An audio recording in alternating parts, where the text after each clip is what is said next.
2025 തദ്ദേശ സ്വയംഭരണ തെരഞ്ഞെടുപ്പുമായി ബന്ധപ്പെട്ട കാര്യത്തിൽ പാലാ നഗരസഭയിലും അതുപോലെ തന്നെ കോട്ടയത്തുള്ള നിരവധിയായ പഞ്ചായത്തുകളിലെ സീറ്റ് ഡിവിഷനുമായി ബന്ധപ്പെട്ട കാര്യത്തിൽ കേരള കോൺഗ്രസ് എമ്മും CPIM-ഉം തമ്മിൽ രൂക്ഷമായ തർക്കമാണ്. CPIM നൽകുന്ന സീറ്റുകളിൽ അതൃപ്തരായി തന്നെയാണ് കേരള കോൺഗ്രസ് ഇപ്പോൾ പ്രതികരിക്കുന്നത്. ജോസ് കെ മാണിയെ സംബന്ധിച്ചിടത്തോളം കൂടുതൽ സീറ്റ് വേണമെന്ന ആവശ്യം അംഗീകരിക്കാൻ കഴിയില്ല എന്ന രീതിയിലേക്കാണ്. ഇടയ്ക്ക് BJP-യിലേക്ക് പോകാൻ ആഗ്രഹമുണ്ടായിരുന്നെങ്കിലും അത് നടക്കില്ല, പ്രാക്ടിക്കലി പോസിബിൾ അല്ല എന്നുള്ളത് ജോസ് കെ മാണി തിരിച്ചറിയുകയായിരുന്നു.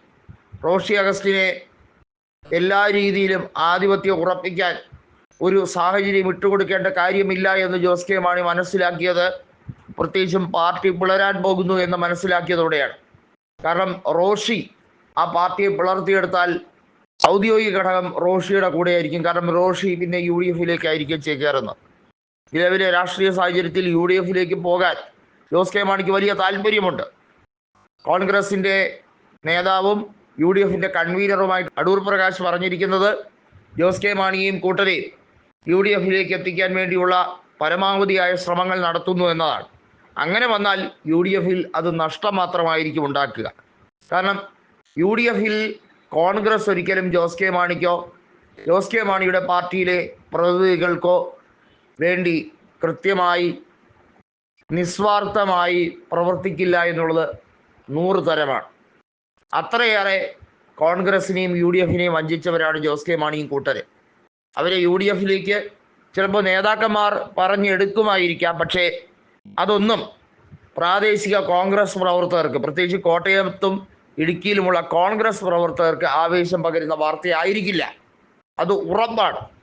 PJ ജോസഫും അതുപോലെ തന്നെ PJ ജോസഫിൻ്റെ കൂടെയുള്ള അനുയായികളും കൃത്യമായി പറയുന്നുണ്ട്, ജോസ് കെ മാണിയെ ഒരു കാരണവശാലും UDF-ന്റെ ഭാഗമാക്കാൻ നിൽക്കരുത്, ഞങ്ങൾ അതിന് മറുപടി കൊടുത്തിരിക്കും, അതൊരു പക്ഷേ വളരെയധികം തീവ്രമായി ആയിരിക്കും.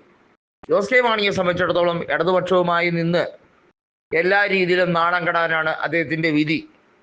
ഇപ്പോൾ പാലായിൽ നഗരസഭയിൽ വാർഡ് വിഭജനവുമായി ബന്ധപ്പെട്ട കാര്യത്തിൽ പോലും ജോസ് കെ മാണിക്ക് അർഹപ്പെട്ട സീറ്റുകൾ നൽകുന്നില്ല എന്ന പരാതി വ്യാപകമായി അവിടുത്തെ ജില്ലയിലെ പ്രാദേശിക ചാനലുകളെല്ലാം തന്നെ റിപ്പോർട്ട് ചെയ്യുന്നുണ്ട്. വലിയ തോതിൽ ഇത് ജോസ് കെ മാണിക്ക് ക്ഷീണം തന്നെയാണ്. ഇനി ഒരു രാജ്യസഭാ സീറ്റ് കിട്ടില്ല എന്ന് ജോസ് കെ മാണിക്ക് കൃത്യമായി അറിയാം. BJP-യുടെ കൂടെ പോയാൽ രാജ്യസഭാ സീറ്റൊക്കെ കൊടുക്കാം, പക്ഷേ അവർ പറയുന്ന പല നിബന്ധനകളും അനുസരിക്കേണ്ടി വരും. അത് തൽക്കാലം തയ്യാറല്ല എന്ന രീതിയിലേക്കാണ് ജോസ് കെ മാണിയുടെ തീരുമാനം. അങ്ങനെ വരുമ്പോൾ BJP-യുമായി ഇപ്പോഴത്തെ സാഹചര്യത്തിൽ ഒരു ഡീല് നടത്താൻ അദ്ദേഹത്തിന് കഴിയില്ല. തലമുറകൾ അനുഭവിക്കാനുള്ള സ്വത്തൊക്കെ ജോസ് കെ മാണിയുടെ കയ്യിലുണ്ടെങ്കിലും രാഷ്ട്രീയത്തിൽ വെറും വട്ടപൂജ്യമായതിൻ്റെ എല്ലാ മനോവിഷമവും അദ്ദേഹത്തിനെ അലട്ടുന്നുണ്ട്.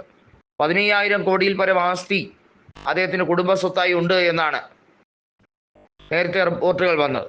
ഇത് എത്രത്തോളം ശരിവെക്കുന്നു എന്നുള്ളത് കൃത്യമായി പറയാൻ കഴിയില്ലെങ്കിൽ പോലും KM മാണിയുടെ മകൻ എന്ന രീതിയിൽ ജോസ് കെ മാണി ഒരു തികഞ്ഞ പരാജയം തന്നെയാണ്.